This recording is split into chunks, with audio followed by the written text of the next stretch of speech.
Hello rockstars, क्या हाल चाल।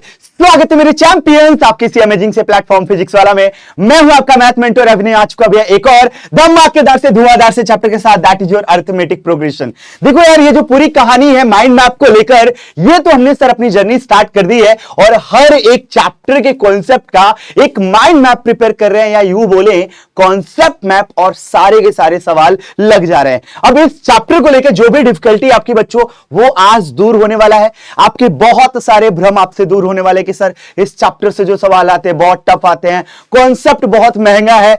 तो आप और हम मिलकर बना देंगे इसको अभी तक का सबसे ज्यादा वाला सस्ता चैप्टर। आप सभी का एक प्यारा मोटिवेशनल मंत्र है यार, आप चैट में जरूर इस बात को डालिएगा, आई विल बी अनस्टॉपेबल। आप सभी की जर्नी कुछ ऐसी हो चुकी है और आप सभी के सभी अनस्टॉपेबल हो चुके हो। फटाफट से इस बात को चैट में आप लोग स्पैम कर दीजिए बॉस, क्योंकि आप सभी के सभी अनस्टॉपेबल तो हो चुके हो। लगे हाथ, जो सपने का सफर है सर, हमारे सपनों का सच वाला जो सफर है वो स्टार्ट हो चुका है और हर हाल में सर उसे पूरा करना है। देखो यार, एक छोटी सी बात मैं आपको बताना चाहूंगा कि जब आप बहुत छोटे थे ना, मतलब लगभग मान लो कि बहुत छोटे बच्चे थे जब आप, तो यार जब किसी खिलौने के लिए आप जिद करते थे ना, तो क्या करते थे यूजुअली, वो खिलौना नहीं मिला तो सर पहले दिन रोया, दूसरे दिन रोया, तीसरे दिन रोया, चौथे दिन, पांचवें दिन जाके थक हार के चुप हो जाते थे। लेकिन एक बाप तब तक रोता है अंदर ही अंदर जब तक वो अपने बच्चे की जिद ना पूरी कर दे। तो आई होप आपको वो जो मोटिवेशन मिलना चाहिए था सब कुछ करने के लिए, किस तरीके से क्या करना है, वो आपको फील हो चुका होगा कि सर यस बिल्कुल सही बोले हो, मॉम डैड की उम्र दिन प्रतिदिन घटती जा रही है, हमारी उम्र बढ़ने के साथ साथ, और जिम्मेदारियां लेना हमें सीखना पड़ेगा, क्योंकि उस इंसान ने खुद को खर्च कर दिया है हमें बनाते बनाते। मम्मी ने खुद को खर्च किया हमें बनाते बनाते, तो क्यों ना सर आज से ये वादा कर ले खुद से कि अब जो कुछ भी करेंगे उनके लिए, उनके सपनों के लिए, क्योंकि उनके सपनों का शहर बनाना अभी बाकी है। चलिए दोस्त, आई होप आपको ये मैसेज मिल चुका होगा। आज की इस कहानी को यहीं से स्टार्ट करते हैं। क्या क्या करने वाला है इस एपी की जर्नी में, तो बात कर ले कि ये जो अरिथमेटिक प्रोग्रेशन है एग्जैक्टली है क्या सर, इसका एक्चुअल मतलब क्या होता है, रियल लाइफ में कहां कहां पे सर हमें एपी का सिचुएशन दिखेगा। सर हमने एक वर्ड सुना था सीक्वेंस, क्या सीक्वेंस से ही हमारा एपी बना हुआ है, यानी अरिथमेटिक प्रोग्रेशन, या ये कुछ और है। फिर उसके बाद से बच्चों बात करेंगे इसके कॉमन डिफरेंस को लेके कि यार एपी जब भी टर्म लिखा जाता है तो हमने सर ये वर्ड बहुत बार सुना है, common difference common difference common difference. ये है क्या सर, इसका एक बार फील दिला दीजिएगा। फिर बच्चों बात करेंगे कि सर अगर एक एपी को हम अच्छे से मैथमेटिकली फ्रेम करने जाएं तो जनरली वो दिखेगा कैसा, या उसका nth टर्म का फॉर्मेट क्या होगा, इस बारे में सर डिटेल में बताइएगा। चलिए भैया, इस बारे में हम लोग अच्छे से बात करेंगे। फिर सीधे चलेंगे बच्चों किसकी, सिलेक्शन ऑफ, अगर कुछ टर्म्स लेने हो हमें एपी में। ये बेसिकली आपका यूज होगा बेटा वर्ड प्रॉब्लम में। जब भी ऐसा कभी सिचुएशन आएगा जिसमें हमारे पास कुछ बेसिक वर्ड प्रॉब्लम हो, जहां पे मैं बोले कि भैया कुछ हमें इसको स्प्लिट करना है या कुछ ऐसे नंबर्स लेने जो एपी में, तो इस तरीके का जब भी सिचुएशन आएगा कुछ टर्म्स का सिलेक्शन बड़ी स्मार्टली करेंगे ताकि हम कैलकुलेशंस को मिनिमाइज कर पाए। चलिए भैया, उसके बाद से क्या बात करेंगे, sum of first N term of AP. यार ये जो कॉन्सेप्ट है ना, आपके पूरे एपी का दिल और धड़कन है।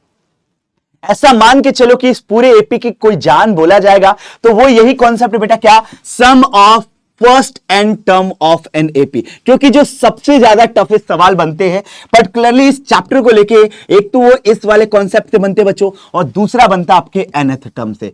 मेजर जो आपके कॉन्सेप्ट वाले सवाल बनेंगे, जो सबसे टफेस्ट सवाल बनेंगे, वो इन्हीं दो कॉन्सेप्ट से बनेगा। तो इस पे अपना पूरा का पूरा फोकस रखेंगे और साथ में चलेंगे। अगर मान लो हमसे बोला कि sir sum of N terms दे दिया गया है, उससे हमें एपी जनरेट करना है, तो इसके पीछे का पूरा रीजनिंग क्या होगा, किस तरीके से सम ऑफ एन टर्म से सर हम एपी को जनरेट कर पाएंगे, तो इस कहानी को भी बिल्कुल डिटेल में समझेंगे। ऐसा हो सकता है दोस्तों कि इस पूरे के पूरे आज के इस माइंड मैप सीरीज में, इस पर्टिकुलर आज के लेक्चर में कुछ कॉन्सेप्ट ऐसे हो जो आपके सिलेबस से रिड्यूस हो चुके हो, लेकिन आप गलती से भी उसको स्किप मत करिएगा, क्योंकि सीबीएसई हर साल खेल जाता है कॉम्पिटेंसी बेस्ड सवालों के नाम पे, ऐसा कुछ जरूर पूछ देता है जो बहुत ज्यादा इंपॉर्टेंट बनता है। चलिए आगे बढ़ते बेटा, इस बात को थोड़ा डिटेल में समझते हैं कि ये जो पूरा चैप्टर एपी है इसमें क्या क्या कॉन्सेप्ट किस तरीके से रखा गया है। तो हमने सुना था कि sir AP is all about numbers का अरेंजमेंट। अब देखो यार, मान लो कि हमारे पास कुछ सेट ऑफ नंबर्स हैं, तो बेसिकली हम उसको बोलेंगे क्या बेटा? सीक्वेंस बोलेंगे सर। उसको हम क्या बोलने वाले दोस्त? सीक्वेंस बोलने वाले, जहां पे कुछ लिस्ट ऑफ नंबर्स को अरेंज करके रखा जाता है। जैसे मैं बात करूं, मान लो मैंने ऐसा लिख दिया 2 3 5 7, उसके बाद से आगे ऐसे नंबर्स मान लो 11 रख दिए, 13 रख दिया। मैंने अगर इस तरीके से कुछ लिस्ट ऑफ नंबर्स रखा, तो इसको देख के एक आइडिया लग रहा है कि सर आपने शायद प्राइम नंबर्स का ये पूरा का पूरा लिस्ट रखा हुआ है। कुछ और भी मैं लिस्टिंग रख देता हूं बेटा। जैसे मैं यहां पे 0 रख दिया, 1 रख दिया, 1 रख दिया, 2 रख दिया, 3 रख दिया, 5 रख दिया, 8 रख दिया, और ये चलता गया।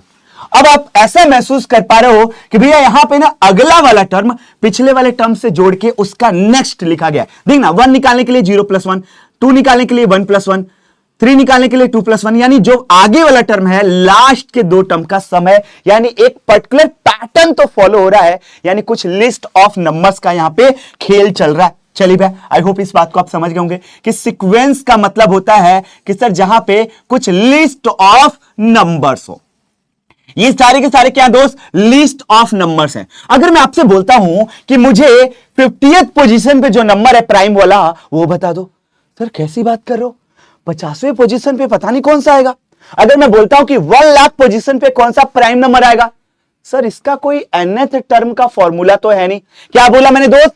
कि नो nth टर्म फॉर्मूला। भैया nवा टर्म निकालने के लिए कोई फॉर्मूला नहीं है, नो nth टर्म फॉर्मूला। भैया इसका nth टर्म का कोई निकालने का फॉर्मूला है ही नहीं। यानी यहां पे कुछ नंबर्स की लिस्टिंग की गई है। क्या दोस्त? कुछ नंबर्स की लिस्टिंग की गई है, कुछ नंबर्स की लिस्टिंग की गई है जो यहां पे क्या कर रहा है? nth टर्म के फॉर्मूले को नहीं बता पा रहा है। अब आगे सुनते हैं। मान लो कि यहीं पे कहानी थोड़ी सी चेंज हो, कुछ इसमें स्पेसिफिक रूल लगा दिया जाए। क्या किया जाए दोस्त? कुछ स्पेसिफिक रूल लगने लगे भैया आगे वाले टर्म को निकालने के लिए, पीछे वाले टर्म में कुछ स्पेसिफिक रूल लगा दे, तो वो अब हमारा कहलाएगा दोस्त क्या? Arithmetic progression.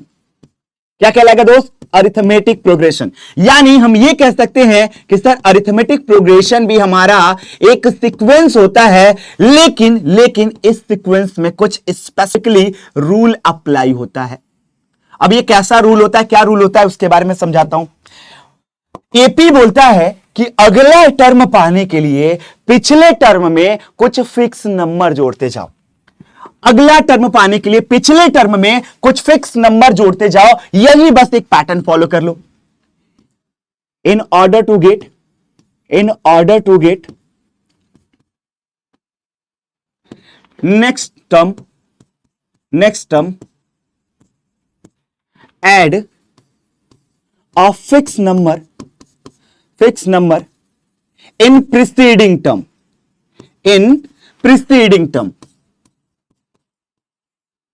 भैया प्रीसीडिंग टर्म में क्या करना है? कुछ फिक्स नंबर्स को जोड़ना है, बस दैट्स इट।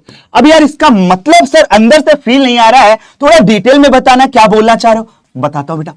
मान लो कि आपके पास पहला अपना टर्म होता ए, तो बोला कि इसका अगला जो टर्म आएगा इसमें कुछ फिक्स नंबर जोड़ दो। मान लो कि वो मैंने फिक्स नंबर जोड़ा प्लस का डी, तो क्या आ गया दोस्त? ए प्लस डी। अब बोलना चाह रहा है कि सर यही रूल चलता रहेगा, यही स्पेसिफिक रूल चलता रहेगा। क्या दोस्त? यही स्पेसिफिक रूल चलता रहेगा। अब अगला नंबर लाने के लिए भैया क्या करना पड़ेगा? इस जस्ट पीछे वाले में वही फिक्स नंबर जोड़ते जाओ। यानी सर अगला जोड़ेंगे तो सर ए प्लस डी में एक बार और डी जोड़ दिया तो ए प्लस 2d। यानी ये जो पैटर्न है बच्चों, आई होप आपको ये महसूस होने लगा होगा कि सर इस तरीके से हमारा रूल चलता जा रहा है और ये चलता जाएगा। तो ये जो पूरा आपका सीक्वेंस ऑफ नंबर है, ये पूरा सीक्वेंस ऑफ नंबर अब कहलाएगा क्या? Arithmetic progression. आई होप ये बात आपको अच्छे से समझ में आ गई होगी कि सर सीक्वेंस ऑफ नंबर में अब क्या होता है। और ये रूल की जो बात कर रहे थे आप सीक्वेंस से हटके, तो यहां पे रूल कुछ तो लग रहा है। अब यार एक छोटा सा एग्जांपल मैं सिखाता हूं आपको, एक छोटे से एग्जांपल से इसको मैं क्या करता हूं, थोड़ा और डिटेल में एलोबरेट करता हूं। मान लो हमारे पास नंबर है कुछ ऐसा 2 4 6 8 और ये चलता जा रहा है। अगर मैं आपसे बोलता हूं कि इसमें 50th टर्म बताओ, 50वां टर्म, तो आपके दिमाग में ऐसा चल रहा है भैया पहला टर्म 2 का मल्टीपल, दूसरा टर्म 2 × 2, तीसरा टर्म 2 × 3 = 6, चौथा टर्म 2 × 4 = 8।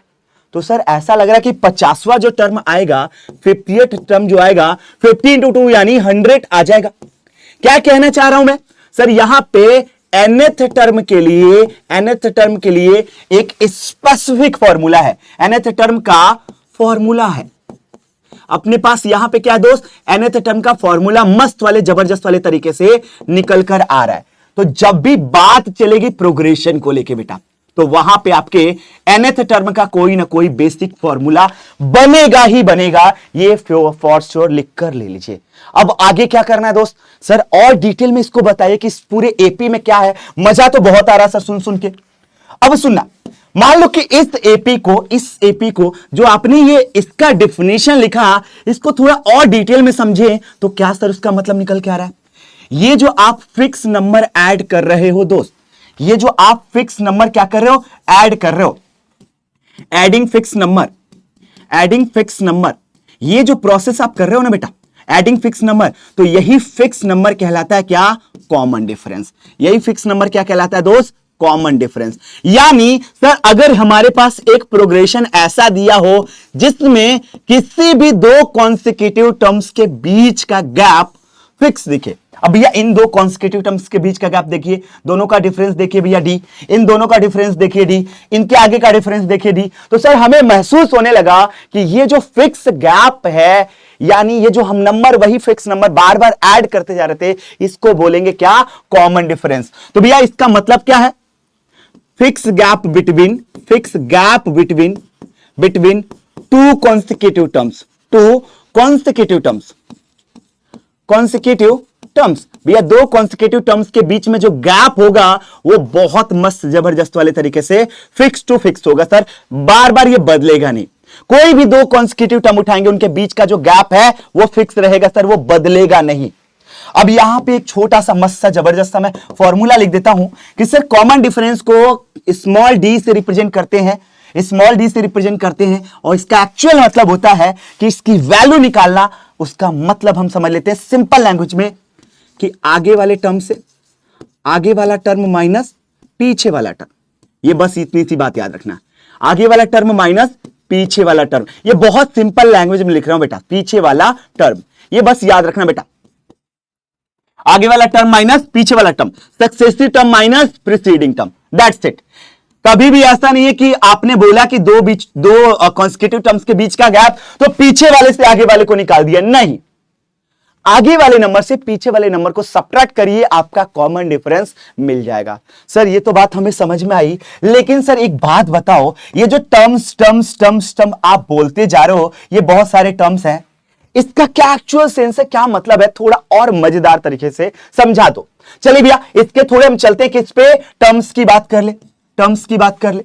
तो भैया यहां पे अगर हम देखें तो हो क्या रहा था एक्चुअल में, सर आपने लिया पहला टर्म ए, आपने बोला ए ले लिया, तो एक काम करता हूं, बेसिक डिफिनेशंस पहले बता देता हूं क्या क्या है।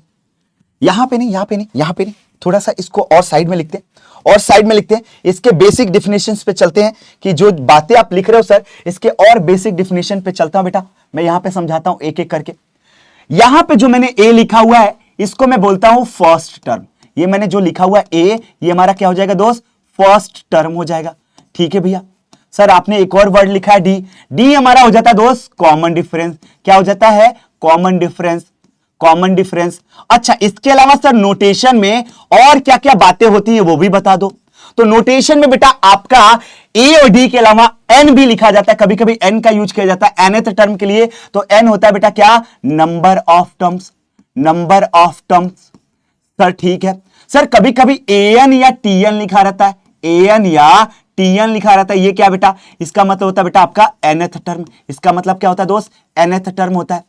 अच्छा कभी कभी एल भी यूज करेगा, एल का मतलब होता है लास्ट टर्म, दोस्त लास्ट टर्म, और कभी कभी एस एन यूज करेगा, तो एस एन का मतलब होता है बेटा क्या, सम ऑफ फर्स्ट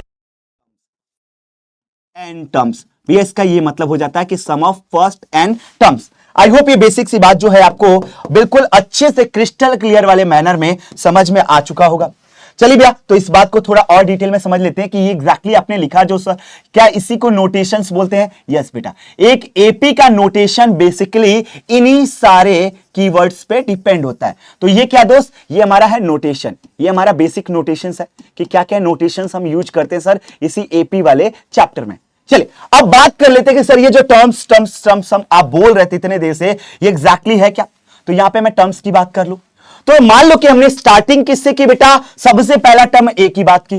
सर आपने बोला कि इसमें कुछ फिक्स नंबर जोड़ते गए तो आपको दूसरा मिला ए प्लस डी, तीसरा मिला क्या बेटा, ए प्लस टू डी, उसके आगे क्या मिलेगा सर, इसमें और डी जोड़ते जाओ तो ये 3D मिल जाएगा, और यही पैटर्न हमारा क्या चलता जाएगा।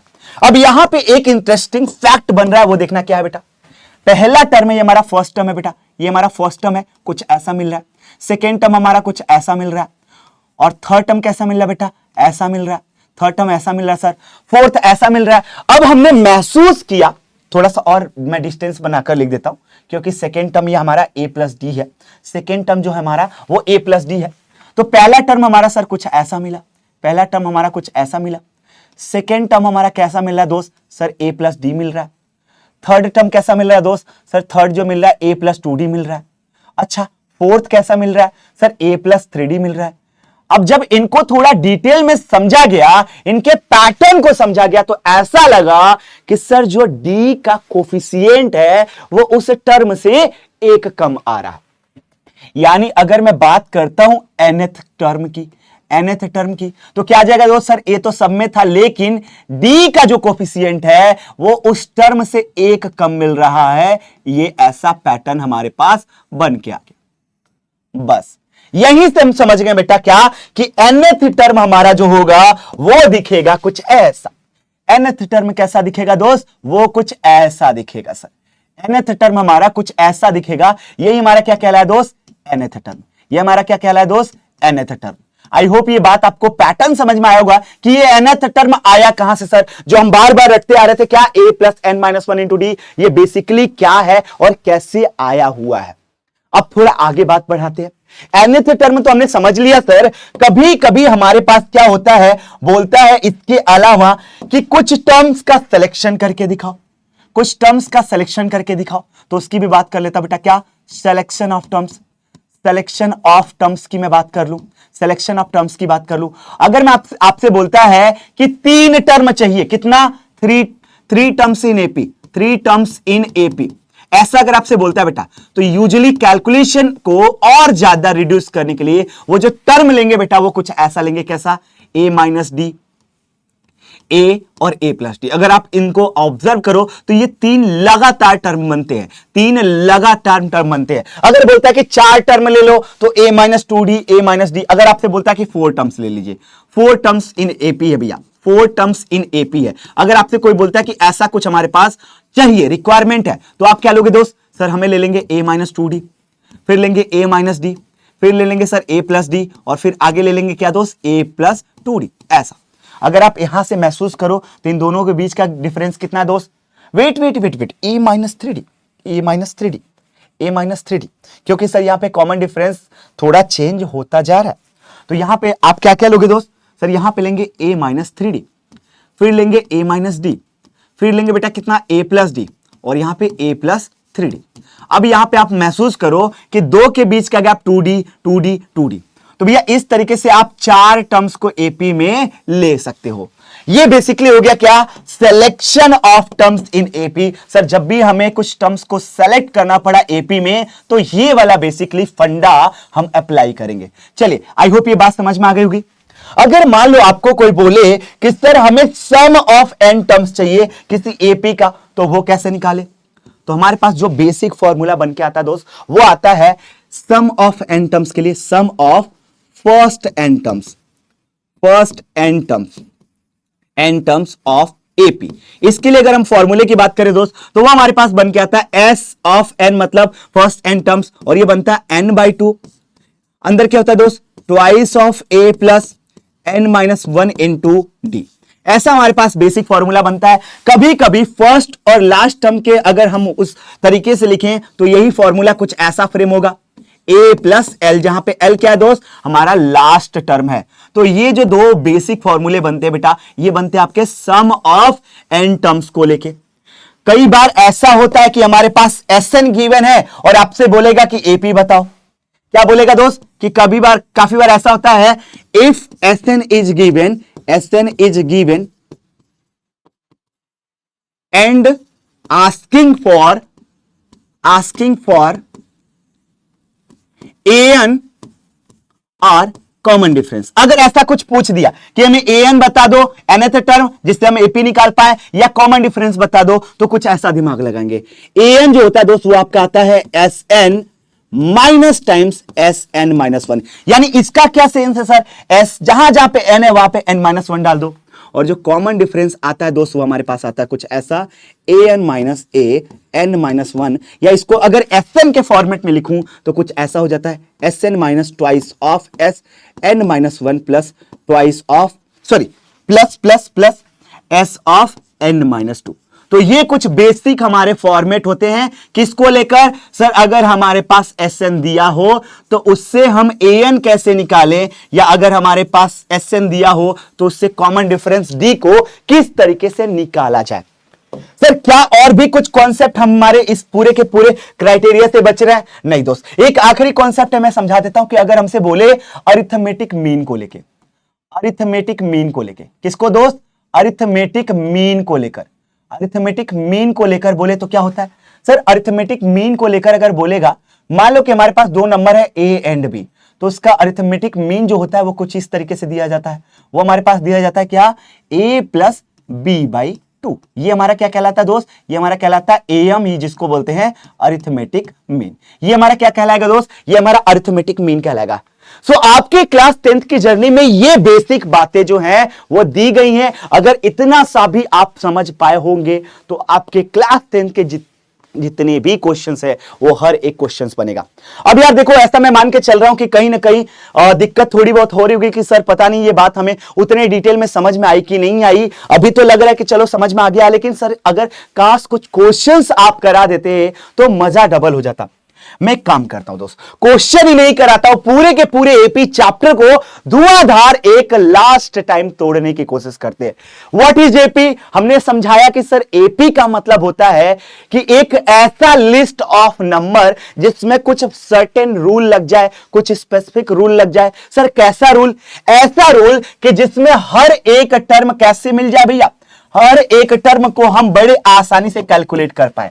हर एक टर्म को कैसे कैलकुलेट कर पाए बेटा, हर एक टर्म कैसे मिल पाए, जैसे कि हम उसके प्रीसीडिंग टर्म में, मतलब उसके पीछे वाले टर्म में एक फिक्स नंबर जोड़ते हुए चले जा रहे हैं। मान लो कि हमने ए से स्टार्ट किया और इसमें एक फिक्स नंबर हमने क्या किया, डी जोड़ दिया, तो अगला टर्म कैसे मिलेगा, ए प्लस डी। भैया इसका अगला कैसे मिलेगा, इसका अगला, सर इसका अगला लाने के लिए पीछे वाले में वही फिक्स नंबर जोड़ते जाइए।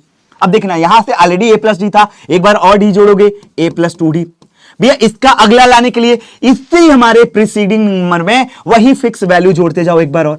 तो यही हमारा क्या प्रोसेस, यहां पे सेट ऑफ जो रूल लगते जा रहा है, ये क्या जनरेट करते जा रहा है दोस्त, ये हमारा एपी जनरेट करते जा रहा है। और ऐसे चलते चलते चलते चलते एक मोमेंट ऐसा आएगा जहां पे सर हम अगर nth टर्म की बात करेंगे वो आएगा A plus N minus one into D. ये आ जाएगा कौन सा बेटा, हमारा nth टर्म। और रूल क्या लग रहा है सर, हमारे पास अगला टर्म निकालने के लिए पीछे वाले टर्म में वही फिक्स नंबर जोड़ते जाएंगे। और ये फिक्स नंबर क्या कहलाता है सर, ये फिक्स नंबर जो होता है, ये फिक्स नंबर जो हम जोड़ते जा रहे हैं, ये फिक्स नंबर क्या कहलाता है सर, ये फिक्स नंबर हमारा कहलाता है कॉमन डिफरेंस। क्या कहलाता है दोस्त, कॉमन डिफरेंस। देखो यार इसका एक एग्जांपल यहां पे मैं समझा रहा हूं। मान लो हमारे पास कुछ ऐसा सिचुएशन हो जहां पे यहां पे एक बॉक्स हो, अगले वाले में 3 बॉक्स, 5, 7, 9। अब आप यहां पे पैटर्न महसूस करना कि सर अगला वाला जो स्टैक है ना उसमें 2 बॉक्स एक्स्ट्रा है। अब यहां पे 3 था, 3 में 2 बॉक्स और एक्स्ट्रा जोड़ दिया, फिर 2 बॉक्स और एक्स्ट्रा जोड़ा है। सर जो भी हमारा अगला मिल रहा है पिछले वाले में 2-2 बॉक्स और ऊपर बढ़ाते जा रहा है। तो आप पैटर्न महसूस करिए भैया कि 2-2 हमारा क्या हो रहा है, ऐड होते जा रहा है आगे वाले नंबर को पाने के लिए। तो ये 2 क्या हो जाएगा सर, ये हो जाएगा कॉमन डिफरेंस। और ऐसा जब भी पैटर्न बनेगा, कैसा बेटा, इस तरीके से कोई भी नंबर, लिस्ट ऑफ नंबर्स का पैटर्न बनेगा जहां पे एक सेट ऑफ रूल लग रहा हो, तो ये हमेशा एपी ही बनाएगा। चलिए थोड़ा आगे बढ़ते दोस्त। लिखा है कि कॉमन डिफरेंस, तो लिखा है common difference in arithmetic sequence is the difference between any 2 consecutive terms. कोई भी भैया 2 लगातार वाले टर्म्स का डिफरेंस देख लेंगे, लेकिन ऐसे नहीं देखेंगे हवा में, नहीं नहीं नहीं गुरुजी। जब डिफरेंस देखेंगे ना कॉमन डिफरेंस के लिए, कॉमन डिफरेंस के लिए डिफरेंस देखेंगे तो कैसे देखेंगे बेटा, आगे वाले टर्म में से बेटा क्या करेंगे, पीछे वाले टर्म को सब्ट्रैक्ट करेंगे। कॉमन डिफरेंस कैसे देखेंगे दोस्त, सर हम इस केस में क्या करेंगे, आगे वाले टर्म में से आगे वाला टर्म माइनस पीछे वाला टर्म, आगे वाला टर्म माइनस पीछे वाला टर्म, माइनस पीछे वाला टर्म, ऐसा हमारे पास हो जाता है बेटा। ये बेसिकली आपको फंडा याद रखना है। कभी भी डिफरेंस का मतलब ये मत रख लेना कि सर पीछे वाले में से क्या हम आगे वाले को सब्ट्रैक्ट कर ले तो वो भी कॉमन डिफरेंस देगा, नहीं बेटा, वो आपका कॉमन डिफरेंस तो देगा लेकिन विथ नेगेटिव साइन। चलो मान लो हमारे पास नंबर कुछ ऐसा होता, ए प्लस डी, ए प्लस 2d, ए प्लस 3d, ऐसा हमारे पास नंबर चलता जाता। तो आपको ऐसा महसूस होने लगा कि सर इनके बीच का कॉमन डिफरेंस अगर हम डी देखें तो वो कितना आ जाएगा सर, आगे वाले नंबर में से पीछे वाले नंबर को सब्ट्रैक्ट करके, तो ये कितना रहा दोस्त, ए प्लस डी माइनस ए, यानी ए से कैंसिल। सर ये तो वही कॉमन डिफरेंस आ गया या वही फिक्स नंबर आ गया जो हम आगे को जोड़ के बनाते जा रहे थे। क्या ये बात महसूस हुई? अब मान लो कि एक बड़ा मस्त जबरदस्त वाला इस बात कॉन्सेप्ट को समझना कि सवाल कैसा पूछेगा, सवाल किस तरीके से पूछेगा, किस तरीके से पूछेगा, यह बात मैं याद दिला रहा हूं, सवाल किस तरीके से पूछेगा।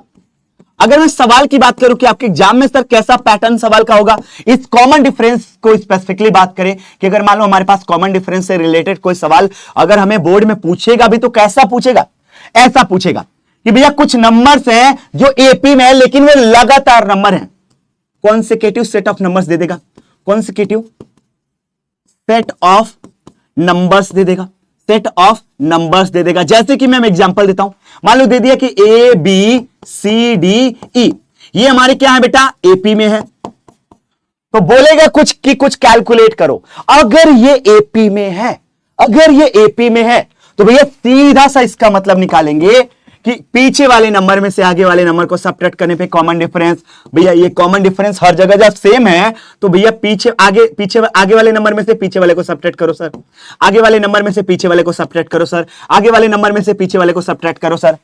तो ये इस तरीके से चलता जाएगा और ये क्या देगा दोस्त, ये क्या देगा सर, ये दे देगा हमारा कॉमन डिफरेंस। ये हमारा क्या देगा दोस्त, कॉमन डिफरेंस। तो बस यही मस्त वाला जबरदस्त वाला कॉन्सेप्ट आप लगा दीजिएगा, हर एक सवाल बनेगा। चलिए मैं कुछ करके दिखाता हूं। लिखा है if first term A is 6 and common difference D is 3 then find the AP. भैया एपी निकालने का सीधा सा मतलब है कि पहला वाला टर्म की वैल्यू हम देखते हैं कितना दिया है, ए की वैल्यू दिया हमारे पास 6 और साथ में डी की वैल्यू कितना दिया दोस्त, सर डी की वैल्यू हमारे पास दिया है 3। तो रिक्वायर्ड एपी क्या हो जाएगा, रिक्वायर्ड जो एपी हमें चाहिए वो कैसे होगा भैया, रिक्वायर्ड एपी जो निकलेगा वो कुछ ऐसे निकलेगा। आपने बोला पहला टर्म लिख लो, अगला वाले टर्म में ये फिक्स नंबर जोड़ते जाओ, तो 6 + 3 9। इसका अगला वाला टर्म भैया पीछे वाले में ये 3 जोड़ दो 12, भैया ये पीछे वाले में 3 जोड़ दो 15, ये पीछे वाले में अगेन वही 3 जोड़ते जाओ तो 15 + 3 18। और इस तरीके से ये अगर हमारा लिस्ट ऑफ नंबर्स प्रिपेयर हो तो यही हमारा क्या हो जाएगा बेटा, रिक्वायर्ड एपी हो जाएगा। चलिए कुछ और सवाल देख लेते हैं। ये आपके सीबीएसई एग्जाम में ऑलरेडी पूछा जा चुका है। क्या बोल रहा है कि हमारे पास ये जो 3 नंबर्स दिए गए हैं 3y - 1, 3y + 5 और 5y + 1, ये बोला कि 3 कॉन्सेक्यूटिव टर्म्स है। देखो यार जब भी कॉमन डिफरेंस से खेलेगा ना तो इस टाइप का ही सवाल पूछेगा। क्या बोला भैया, वी हैव 3y - 1, अगला इसका जस्ट क्या बेटा 3y + 5 and 5y + 1 are 3 consecutive term, 3 consecutive term. भैया ये 3 लगातार वाले टर्म है तो इसका सीधा सा मतलब है, इसका सीधा सा मतलब है कि इन दो टर्म से जो कॉमन डिफरेंस आएगा डी, जो कॉमन डिफरेंस आएगा, जो कॉमन डिफरेंस आएगा गुरुजी, वही कॉमन डिफरेंस तो इन दोनों से ही आएगा, इन दोनों से भी वही कॉमन डिफरेंस आएगा, वही कॉमन डिफरेंस आएगा, क्योंकि यही तो हमारे एपी का बेसिक रूल है। ये कैसा हो जाएगा, बिल्कुल सेम टू सेम, बिल्कुल सेम टू सेम। यही हमारा की कॉन्सेप्ट लगाना था इस टाइप के सवालों में। अब चलिए भैया कॉमन डिफरेंस के लिए क्या करेंगे सर, पीछे आगे वाले टर्म में से क्या करेंगे दोस्त, पीछे वाले टर्म को सब्ट्रैक्ट कर देंगे गुरुजी। ये निकला इन दो कॉन्सेक्यूटिव टर्म के बीच का कॉमन डिफरेंस। यही किसके बराबर हो जाएगा सर, आगे वाले टर्म में से पीछे वाले टर्म को क्या करेंगे दोस्त, सब्ट्रैक्ट करेंगे। चलिए तो इस तरीके से हमारे पास एक लीनियर इक्वेशन निकला। अब तो y की वैल्यू आपके हाथ में बेटा, फटाफट से करके दिखाता हूं। 3y + 5 minus 3y + 1 equal to, इधर देखना बेटा, 5y + 1 माइनस 3y - 5। यहां से देखो तो 3y से कैंसिल, 5 + 1 6। इधर देखना बेटा, 5y - 3y 2y, 1 - 5 माइनस का 4। ये 4 जब इधर जाएगा क्या हो जाएगा बेटा, 2y = 10, या यू बोले सर y की वैल्यू बड़े प्यार से हो जाएगी हमारे पास 5। तो सवाल देख रहे हो कि किस तरीके से यहां पे कॉमन डिफरेंस के कॉन्सेप्ट को इंप्लीमेंट किया गया। अब यार एक प्यारा सा सवाल ले जाइए एग्जैक्टली सेम पैटर्न पे बेटा, ये एग्जैक्टली सेम पैटर्न पे। और यहां पे अब हम बात करने वाले हैं कि सर यहां पे कुछ बेसिक पैटर्न बन रहा था, वो पैटर्न को थोड़ा फील कराओ। देखो यार पैटर्न कुछ ऐसा बन रहा था कि जब हम उस एपी का जनरल फॉर्मेट की बात कर रहे थे तो सबसे पहला टर्म हमने ए लिया सर, अगला टर्म पाने के लिए उसमें वो फिक्स नंबर डी जोड़ते गए। क्या यही फिक्स नंबर हमने डी क्या किया, जोड़ दिया। इसका अगला टर्म पाने के लिए दोस्त सर वही फिक्स नंबर डी अब जोड़ते जाएंगे, क्योंकि यही तो रूल बोलता है। तो अगर a + d ऑलरेडी था तो अब क्या हो जाएगा दोस्त, a + 2d। हाँ भैया, इसका अगला टर्म और पाना है हमें सर, इसका अगला टर्म पाना है, वही प्रोसेस वही रूल निपटाते जाएंगे सर। इसमें वही फिक्स नंबर डी जोड़ दिया तो क्या हो जाएगा, 2d था, एक और डी आ गया तो a + 3d। ऐसे ये पूरा का पूरा पैटर्न चलते जा रहा था। अब हमने महसूस किया कि यहां पे कोफिशिएंट ऑफ डी जो है वो कैसा आ रहा है, 1 लेस देन दैट टर्म। भैया वो जितना भी टर्म है ना, उस टर्म से एक कम आ रहा है। डी का कोफिशिएंट कैसा आ रहा है दोस्त, वो एक कम आ रहा है किससे भैया, उस टर्म से। यही हमारा बेसिकली यहां पे एक पैटर्न सा बन रहा है। और यहां पे अगर लिस्टिंग कर रहे हो, कुछ पैटर्न बना रहे हो, तो वही तो हमें फील करना है। अब आप देखो ना, तीसरा भैया 3 से 1 कम 2, चौथा भैया 4 से 1 कम 3, दूसरा 2 से 1 कम यानी 1। तो इसी तरीके से nth पोजीशन पे nth टर्म की बात करें तो एग्जैक्टली क्या बनेगा दोस्त सर, अब हमारे पास पैटर्न बनेगा, ए तो रहेगा ही, लेकिन डी का जो कोफिशिएंट होगा इस n से 1 कम होगा, ये हमारा डी का कोफिशिएंट। चलिए भैया, आई होप आपको nth टर्म का फॉर्मूला ज्यादा रटना नहीं पड़ा, आपको पूरा का पूरा पैटर्न महसूस हो गया। थोड़ा आगे बढ़ते हैं दोस्त। तो हमारे पास कुछ ऐसा आया कि सर nth टर्म निकालने के लिए हमारे पास क्या होता है, an = पहला टर्म प्लस n - 1 × d, यानी n क्या बोलता है बेटा, नंबर ऑफ टर्म्स। n क्या बोलता है, कितने नंबर ऑफ टर्म्स उस सीक्वेंस का ले रहे हो भैया। d क्या बोलता है, कॉमन डिफरेंस को लेके। भैया a1 क्या बोलता है, पहले टर्म को लेके उस सीक्वेंस का। और an क्या बोलता है, nth term of that sequence. और जब ये रूल लग जाए तो सर ये रूल लगता है आपका एप्लीकेबल होता है क्या, nth टर्म ऑफ एपी। ये रूल सर हमारा एप्लीकेबल होता है किस पे, nth टर्म ऑफ एपी पे। ये क्या दोस्त सर, ये हमारा nth टर्म ऑफ एपी है। देखो यार, काफी बार ऐसा होता है कि nth में जो हमारा nth टर्म है उसको रिप्रेजेंट तो an से करते हैं, लेकिन मैक्सिमम टाइम tn से भी आपको दिखाई देगा। तो ये कभी भी कंफ्यूज मत होना, tn का मतलब होता है टर्म ऑफ nवा टर्म। tn का मतलब होता है nवा टर्म। an का मतलब होता है, देखो a हम जब बेसिकली पहला नंबर ले लिए, n दिखाने का मतलब है कि सर ये पहला वाला नहीं है, n वाला ये टर्म है। बेसिक सा ये नोटेशन आपका यूज किया जाता है। चलिए कुछ सवालों पे चलते, लिखा है ए 5 times the 5th term of AP. अब देखो बोला भैया 5 गुना 5वां टर्म A5, बोला है is equal to 8 times 8 term, या 8 टाइम्स 8वां टर्म। अब इसको मैं लिखने की कोशिश करता हूं। A5 का क्या मतलब है भैया, पहला टर्म तो रहेगा सर D का कोफिशिएंट से 1 कम यानी 4D। क्या बात है सर, मस्त वाले तरीके से लिख दिए। A8 का क्या मतलब भैया, सर इसका D का कोफिशिएंट इससे 1 कम यानी 7D। ऐसा हो जाएगा। एक बार सिंप्लीफाई करते हैं, 5A + 20D = 8A + 56D। चलिए अब मैं इन सभी को एक साइड ले आता हूं दोस्त, या मान लो कि ए को एक साइड रख लो, ए को एक साइड रख लो, तो मान लो मैं इधर ए लाया तो इधर आ जाएगा 5a, इधर हमारे पास 20d था बेटा, तो ये कितना जाएगा इधर 56d, ऐसा कुछ। थोड़ा सॉल्व करते हैं, देखते हैं क्या आता है, सॉल्व करते देखते हैं क्या आता है। इधर से आगे भैया माइनस का 36d और इधर से क्या है दोस्त 3a। अच्छा, अगर मैं 3 से डिवाइड करूं तो भैया माइनस का 12d इक्वल टू a आ जाएगा। ये हमारा आया पहला वाला रिलेशन, या इसको अगर थोड़े तरीके से लिखूं तो a plus 12d equal to 0, ऐसा भी हो सकता है, ऐसा भी लिखा जा सकता है। लिखा कि सो करिए इसका 30 टर्म भैया a13 कितना आएगा, a13 भैया ये आ जाएगा a प्लस इससे एक कम यानी 12d, और इसकी वैल्यू तो आपने फटाक से निकाली है 0 के बराबर। बोला कि ये प्रूफ करो, सर ये तो प्रूफ ऑलरेडी हो चुका है, ये तो ऑलरेडी प्रूफ हो चुका है, कुछ करना ही नहीं है, ये कुछ करना ही सर इसमें, ये तो मस्त वाले जबरदस्त वाले तरीके से प्रूव हो चुका। चलिए कुछ और मस्त वाले सवाल पे चलते हैं जो आपके एग्जाम के पर्सपेक्टिव से थोड़े इंपॉर्टेंट बनते हैं। देखो दोस्त, मैं बेसिक सवाल यहां पे नहीं करा रहा हूं, वही सारे सवाल आज लेकर आया हूं जो आपके एग्जाम में पूछने का सबसे हाई चांस है। बोला कि इस एपी का बीचों बीच वाला टर्म बता दीजिए।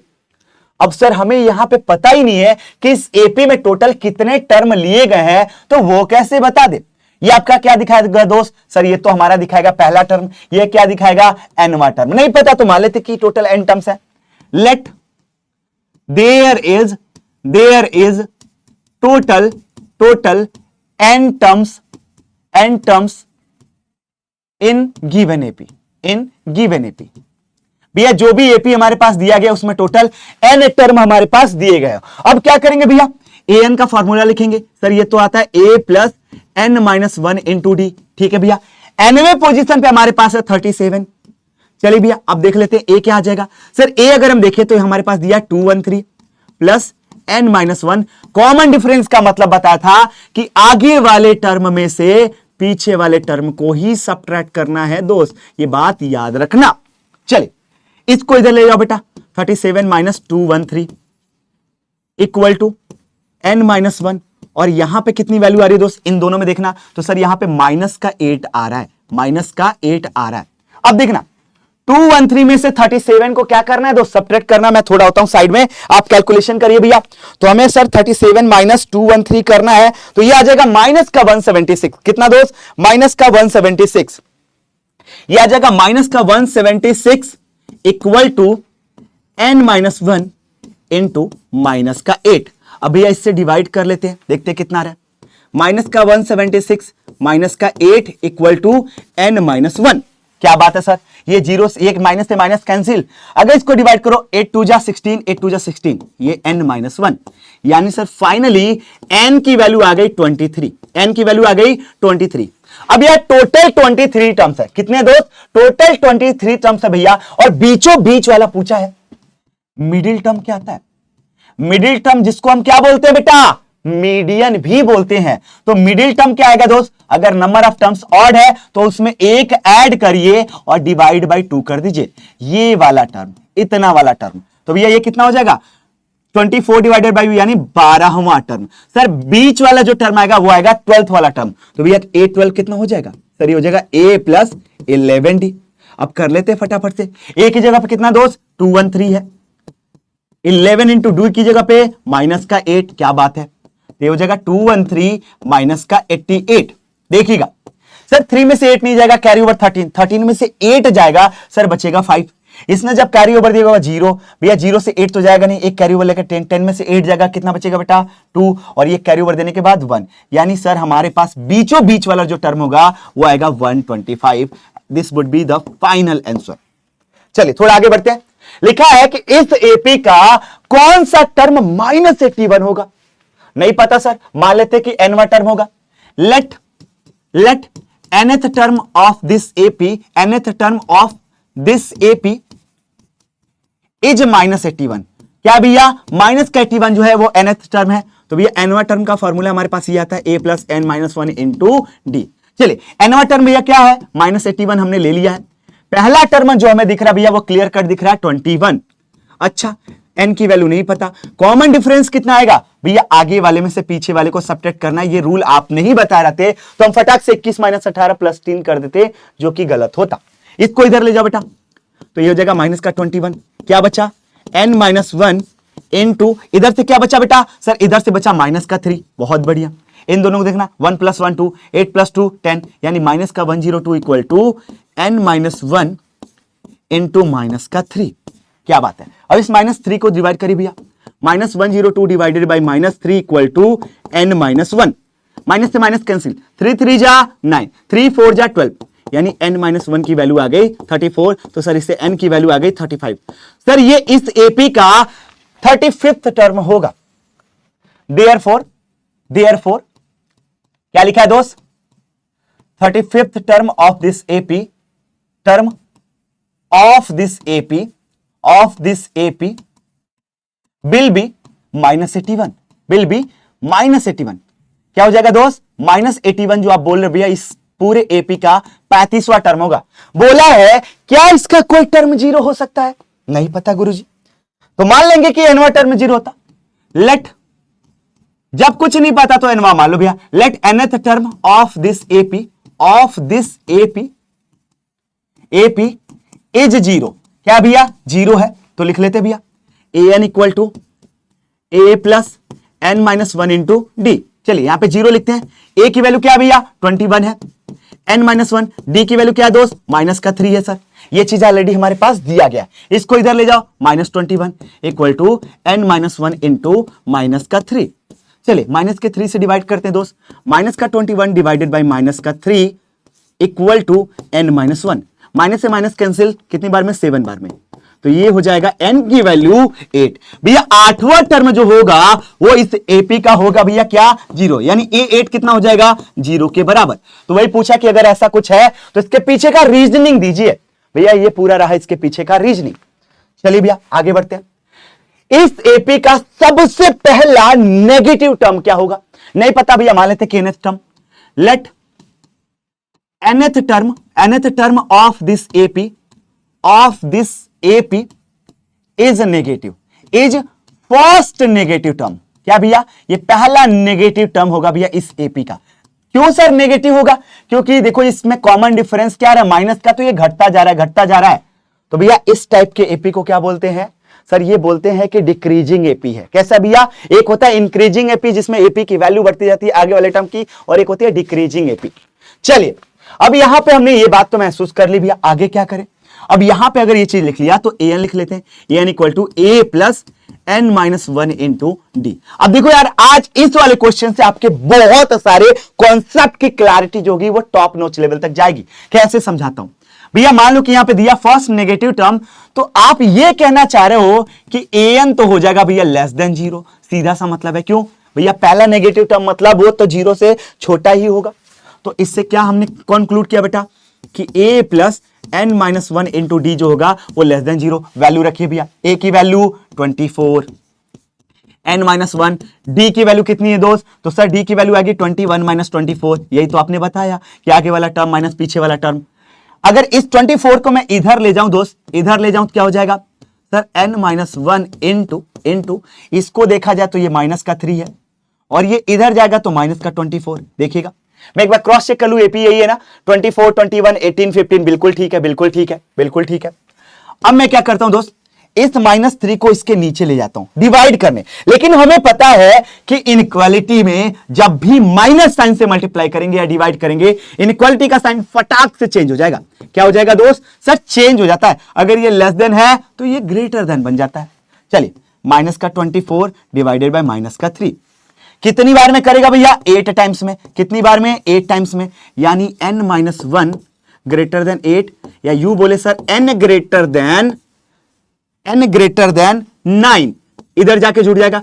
सर n की वैल्यू 9 से बड़ी ले लो, 9 से बड़ी ले लो, तो हम लेंगे फर्स्ट नेगेटिव टर्म कैसा आएगा भैया, sir first negative term will be कौन सा वाला, 9 से जस्ट बड़ा मतलब 10वां, 18। भैया पहला जो हमारा नेगेटिव टर्म आएगा वो 10वां आएगा, यानी 18 के बराबर। हम एक बार क्रॉस चेक कर लेते हैं डेटा, कहीं कुछ गड़बड़ तो नहीं भैया। विच टर्म ऑफ एपी, भैया यहां पे मैं एक बार इसका डेटा क्रॉस चेक जरूर करना चाहूंगा। मुझे थोड़ा सा डाउट लग रहा है, क्योंकि मुझे लगता है कि शायद इसका डेटा जो है वो थोड़ा सा चेंज हुआ है, बट मैं इसको क्रॉस चेक कर लेता हूं कि ऐसा तो नहीं है कि शायद इसका डेटा जो है वो कहीं गड़बड़ हो गया हो। चलिए बस थोड़ा सा टाइम दीजिएगा, फटाक से मैं इसका डेटा चेक कर लेता हूं। नहीं, परफेक्ट है बेटा, बिल्कुल डेटा, इसका डेटा जो है बिल्कुल परफेक्ट है कि सर इसका 10वां टर्म जो आएगा वो हमारा पहला नेगेटिव टर्म आएगा।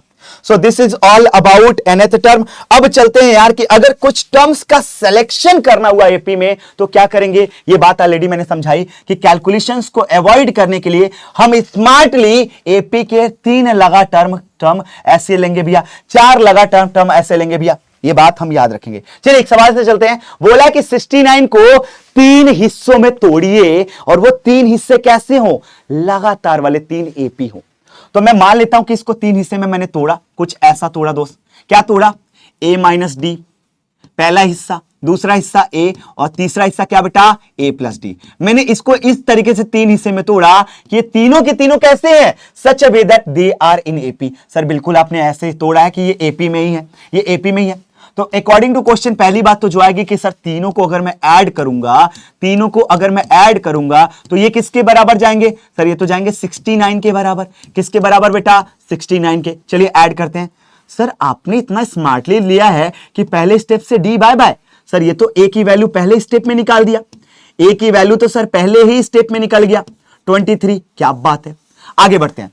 दूसरी चीज बोला है product of first 2 smaller part. क्या बोला भैया कि भैया दो जो छुटकू वाले पार्ट हैं, कौन सा भैया, a माइनस डी और a, इनका जो प्रोडक्ट है वो किसके बराबर है दोस्त, सर वो बराबर है 483 के।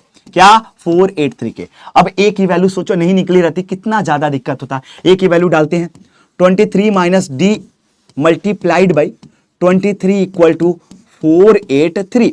चलिए 23 माइनस डी की वैल्यू अगर मैं निकालूं तो कितना हो जाएगा दोस्त, सर 483 डिवाइडेड बाई 23। देखना कितनी बार में जाएगा, सर 23 से डिवाइड करूंगा 2 बार में जाएगा, कितना हो जाएगा 46, 2 बचा 23 यानी 21। 23 माइनस डी इक्वल टू 21, तो सर डी की जो वैल्यू आएगी वो आएगी 23 माइनस 21। सर डी की वैल्यू तो 2 आ गई, डी की वैल्यू तो 2 आ गई। ए और डी की वैल्यू आते ही क्या बोला है कि वो 3 टर्म क्या होंगे बता दो। फर्स्ट पार्ट कितना होगा बेटा, फर्स्ट पार्ट जो होगा अगर हम इसको 3 भाग में तोड़े तो आता था a माइनस डी, यानी सर हमारे पास 23 में से आप कितना निकालिए 2, तो भैया पहला पार्ट आएगा 21। सेकेंड पार्ट कितना आएगा दोस्त, सेकेंड पार्ट कितना आएगा, सर सेकेंड पार्ट जो आएगा वो आएगा a, तो सर ये आ जाएगा 23, दूसरा पार्ट भी आ गया। थर्ड पार्ट कितना आएगा दोस्त, सर थर्ड पार्ट जो हमारा आएगा वो कुछ ऐसा ही आएगा, क्या दोस्त, a प्लस डी। तो भैया 23 में अगर हम 2 ऐड कर लें तो आ जाएगा 25। अब देखो यार 21, 23, 25 इन तीनों को ऐड करोगे तो आपका 69 आएगा, बेसिक क्राइटेरिया फुलफिल। एक ये सवाल ले जाइए भैया, आपको होमवर्क में लिखना है, इसको सॉल्व करना है और मुझे बताना है क्या लिखा है कि sum of first 3 term of AP is 48। भैया कोई 3 टर्म है जिसका सम 48 है और आगे लिखा हुआ है कि product of first and second term is 4 time of the third term. भैया वही बेसिक क्राइटेरिया दिया हुआ है, हम स्मार्टली सोचेंगे कि वो टर्म्स जो है वो ऐसे ले ले, a माइनस डी, a और a प्लस डी। तो आपको वो तीनों के तीनों टर्म्स चार्ट में डालने हैं, इससे हमारा बेसिक क्राइटेरिया जो बन रहा है इसके हिसाब से। चलो मैं इक्वेशन फ्रेम कर देता हूं आपके लिए, इक्वेशन में आपके लिए फ्रेम कर देता हूं दोस्त, इतना तो हेल्प कर ही सकता हूं ताकि अगर आपके पास थोड़ा टाइम कम हो तो आपके लिए इजी पड़े। डी से डी कैंसिल हुआ दोस्त, क्या हो जाएगा सर 3a इक्वल टू हमारे पास आ जाएगा 48, यानी a की वैल्यू कितनी आ जाएगी दोस्त, सर 3 1 जा 3, 3 6 जा 18, 16 आ गया। दूसरा जो दिया इसमें आप कंफ्यूज होते, देखते क्या लिखा है, if the product of first and second term, भैया first term a minus D और सेकेंड टर्म a, बोला इनका जो प्रोडक्ट है ये किसके बराबर है, बोला है first and second terms exceed 4 times the third term by 12। भैया थर्ड टर्म से 12 और ज्यादा निकल आ रहा है, कितना, लेकिन वो थर्ड टर्म का 4 टाइम ले लो, थर्ड टर्म का 4 टाइम ले लो। तो भैया थर्ड टर्म के 4 टाइम से 12 और एक्स्ट्रा निकल के आ रहा है, एक्सीड कर रहा है, मतलब इससे एक्सीड कर रहा है कितना, 12। अब देखो यार फटाफट से यहां पे a की वैल्यू डालिए, d निकलेगा, d निकलेगा तो सर काम खत्म। This is all about your nth term. अब चलते हैं यार Sn ऑफ AP क्या होता है, ये सबसे आखिरी कॉन्सेप्ट होने वाला है और इसी के साथ क्या करेंगे भैया, इस चैप्टर को 21 तोपों की सलामी भी दे देंगे। लिखा है कि अगर हमारे पास किसी AP का पहला टर्म a है, कॉमन डिफरेंस d है और लास्ट टर्म l है, तो हमें पता है कि सर Sn का जो फॉर्मूला आता है वो आता है n/2 twice of a plus n-1 into D. ये हमारा आता है बेटा Sn का फॉर्मूला।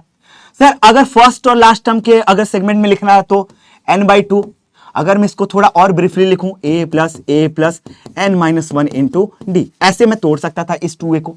हाँ सर आप ऐसे तोड़ सकते थे। यार ये वाला क्या कहना चाहता है सर, ये तो nth टर्म जिसको लास्ट टर्म भी बोलते हैं, तो भैया Sn जो आएगा फर्स्ट और लास्ट टर्म के अगर फॉर्मेट में लिखा जाए तो ये कुछ ऐसा आ जाता है, कुछ ऐसा आ जाता है। तो इसके दो बेसिक हमारे फॉर्मूले बनते हैं, याद रख लीजिएगा। इसके दो बेसिक फॉर्मूले बनते हैं इस तरीके से, ये याद रखिएगा। सर क्यों ना कुछ सवालों को तोड़ा जाए, बेसिक फॉर्मूले तो हो गए, कुछ सवालों को तोड़िए। मैं देखो यार सवाल पूरे नहीं कराऊंगा, कैलकुलेशन आपके भरोसे छोड़ूंगा, बस की जो कॉन्सेप्ट है वो समझाऊंगा। How many terms of AP, नहीं भैया पता, let n terms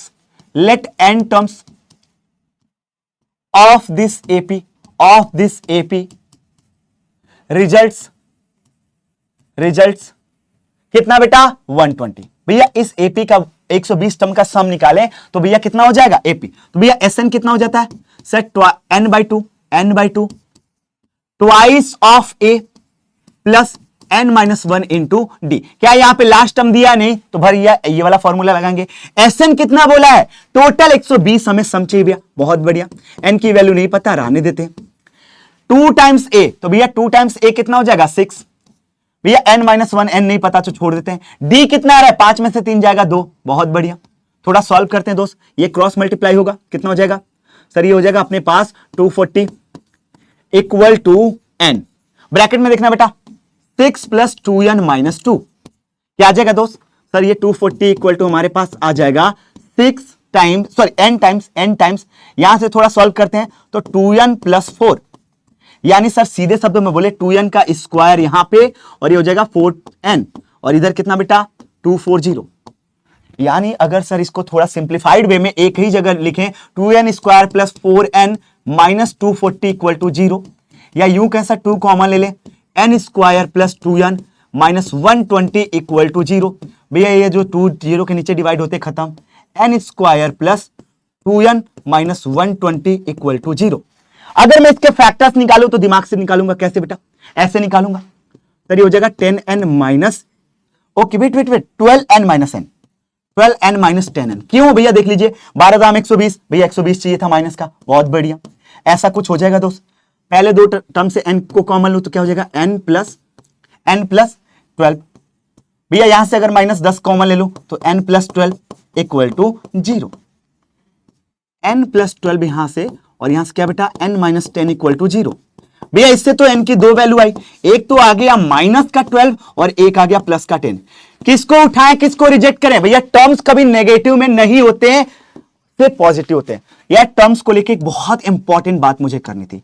टर्म्स जो होता है ना वो आपका हमेशा जो n होता है वो बिलोंग करेगा किसमें बेटा, नेचुरल नंबर से, या इसको बोलेंगे पॉजिटिव इंटीजर से।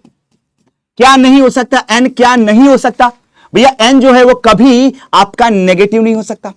n की वैल्यू कभी नेगेटिव में आई तो समझ लेना कि ऐसा एपी होगा ही नहीं। n की वैल्यू कभी डेसिमल में आई, समझ लेना ऐसा कभी एपी एग्जिस्ट करेगा ही नहीं। डेसिमल में आया, n की वैल्यू कभी फ्रैक्शन में आया, सोच लेना ऐसा कभी एपी बना ही नहीं होगा। भैया n का मतलब होता है पहला टर्म, दूसरा, पांचवा, 10वां, कभी 10.5 वाला टर्म सुने हो क्या, बीच का कुछ आधा अधूरा टर्म नहीं होता। इसका मतलब हमने निकाला कि आधा अधूरा टर्म नहीं होता।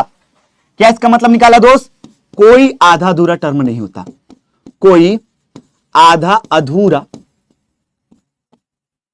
टर्म नहीं होता, टर्म होता ही नहीं, होता ही नहीं है भैया, आधा अधूरा कोई टर्म नहीं होता। इस बात को हमने समझ लिया, इस बात को हमने अच्छे से समझ लिया कि आधा अधूरा टर्म कुछ होता ही नहीं है।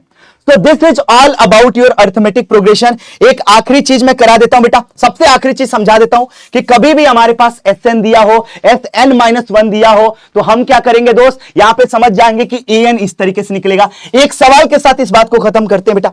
एक सवाल के साथ हमारे पास मान लो Sn कुछ ऐसा दिया हो और हमसे बोला है कि भैया इसका कॉमन डिफरेंस, दिमाग लगाएंगे कि सर An जो निकलेगा वो निकलेगा Sn-1। सर ये क्या करें, Sn की वैल्यू तो फटाक से पटक दीजिए भैया। सर इसके लिए Sn-1 ऐसे तो नहीं बोल लो कि आप जहां जहां पे n है वहां पे n-1 डाल दो। बिल्कुल बिल्कुल आप सही समझ रहे हो बेटा, बिल्कुल आप सही समझ रहे हो, बिल्कुल आप सही समझ रहे हो। जहां जहां पे क्या है दोस्त n है वहां पे n-1 डाल दीजिए। चलिए सिंप्लीफाई थोड़ा कर लेते हैं, n का स्क्वायर प्लस 1 माइनस 2n, यहां पे क्या हो जाएगा दोस्त 5n माइनस 5। थोड़ा आगे बढ़ते हैं, क्या हो जाएगा 3 टाइम्स एन स्क्वायर। इसको सिंप्लीफाई करने में क्या आ जाएगा दोस्त sir 3 times n square plus 3 minus 6n plus 5n minus का 5। एक बार और सिंप्लीफाई कर लेते हैं 3n स्क्वायर, देखना माइनस का 6n भैया 5 का n भैया माइनस का n दे देगा, 3n माइनस 5 भैया माइनस का 2। चलिए तो यहां पे क्या आ जाएगा फाइनल रिजल्ट क्या आ जाएगा बेटा, फाइनल रिजल्ट क्या आ जाएगा सर, ये आ जाएगा Sn की वैल्यू डालिए that is 3n square plus 5n, और इसमें से हमारे पास निकाल दीजिए किसको सर, इसको 3n square minus n minus 2 को। देखते हैं कितना आता है दोस्त, 3n square plus 5n minus 3n square plus n plus 2। 3n square से 3n square cancel, 5n plus n भैया 6n, और यहां पे क्या आ जाएगा प्लस का 2, ये आ गया an के बराबर। मतलब देखना कैसे निकालना, दिमाग लगाना कि सर पहला टर्म a1 कितना होगा, n की जगह 1 रखिए भैया, 6 प्लस 2 8। दूसरा टर्म a2 कितना होगा, 6 2 12, 12 प्लस 2 भैया 14। तो इससे कॉमन डिफरेंस आपका d कितना आया 14 माइनस 8, कितना आ गया दोस्त 6। तो इस तरीके से आप क्या कर सकते थे, nth टर्म या एपी को ही जनरेट कर सकते थे।